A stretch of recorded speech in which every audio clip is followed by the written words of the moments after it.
So today is Valentine's Day, and I don't really do a lot of. I guess I do celebrate it, but it's more.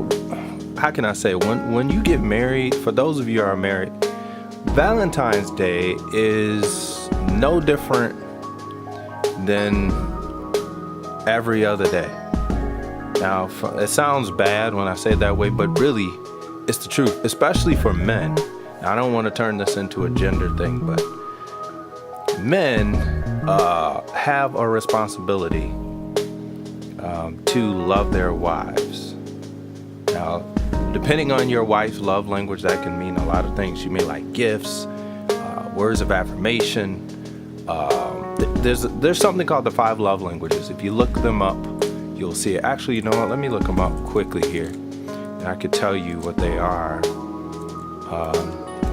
and then you can get an idea. But basically, what love languages are is they are. There's a guy's name is Gary Chapman. He wrote a book on the 5 love languages, and basically what it means is everybody receives and gives love differently.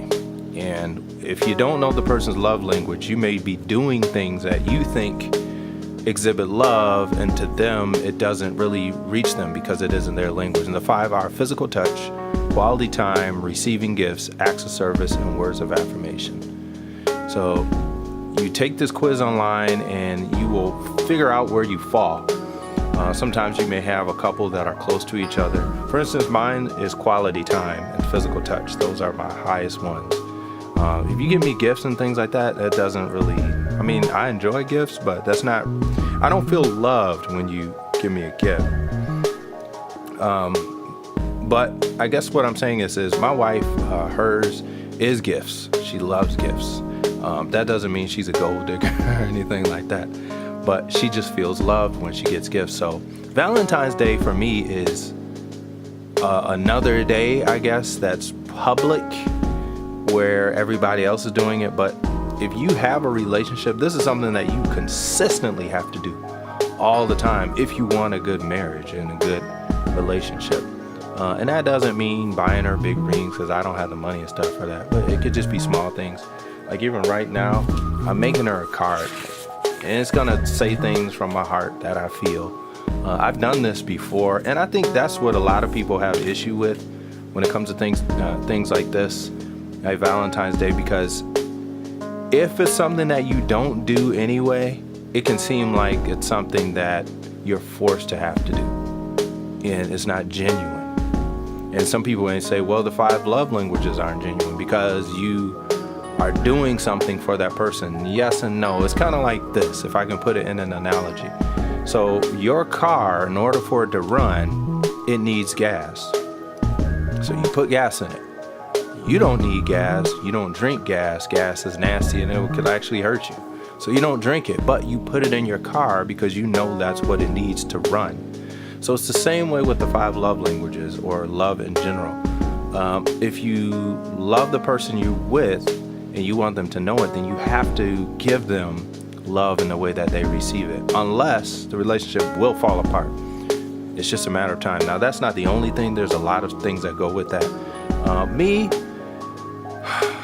I do feel loved with physical touch and words of affirmation, but I think for men it's a little bit different. We love respect. Like it would mean so much if any women watch this. That's not who it's for. It's just for whoever wants to watch it, like I always do.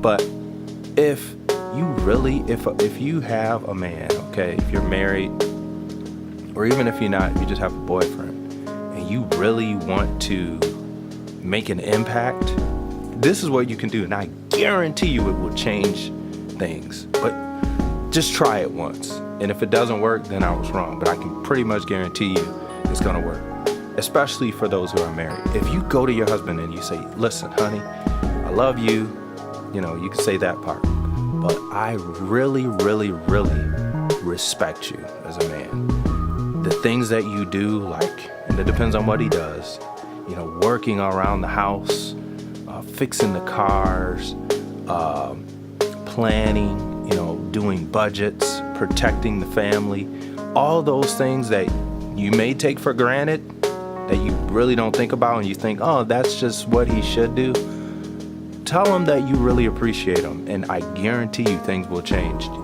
Bet money that it will. And I don't want to say men don't require much, but I know for me, I don't. Now, my wife would probably say that's definitely a lie. And it may be on some fronts, but for the most part, just respect and knowing that the things that I do hold value to her, that goes a long way. And because when you do that with a man, he'll want to do a lot more for you. Just simple things like, listen, the day you fixed the garbage disposal, you were under there for 2 hours and you took everything apart and you went online, you read, you found out how it works, and then you put it back together and saved $400 or $500. That will mean a lot, because good men do stuff like that. They'll take time to constantly learn new things. Electricity goes out in the house, or a outlet stops working. If you have a good man, he's gonna flip the breaker off, he's gonna investigate. He's not gonna just get on the phone and call some dude to do it. He's gonna try to figure it out. And if you have a man like that, the value of that, I can't really even explain it to you. The only way that you would get to know that is if you had to spend money and pay someone else to do it. But anyway, I don't want to get off track here.